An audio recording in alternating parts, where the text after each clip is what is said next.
మీరు సరిగ్గా గమనిస్తే గుమ్మం మీద దశావతారాలన్నీ కనిపిస్తున్నాయి చూడండి. కాకినాడ నుంచి చీడిగా ఒక 3, 4 కిలోమీటర్స్ డిస్టెన్స్‌లో ఉందండి. మేము ఆన్ ద వేలో వెళ్తుంటే టెంపుల్ కనిపించింది. గోవింద క్షేత్రం అని చెప్పి చూద్దామని వెళ్ళాము. మనం ఇలా వెళ్ళంగానే ఎదురుగుండా మనకు అభయాంజనేయ స్వామి వారైతే కనిపిస్తున్నారు.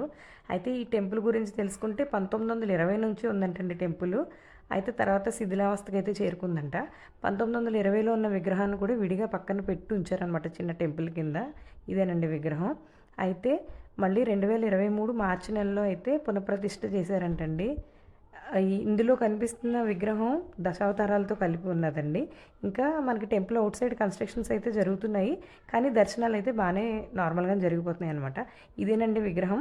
మనకి గోవింద స్వామికి పక్కన నరసింహావతారం, ఇంకా వరాహావతారం అయితే కనిపిస్తున్నాయి. ఇంకా స్వామివారి వస్త్రాల వెనకాల మత్స్యావతారం అంటే సంబంధించిన ఫిష్ టైల్ అది ఉంటుంది కదండీ! అది కూర్మావతారం అవన్నీ కూడా ఉన్నాయి. మనకు అవి అయితే వీడియోలో కనిపించవు.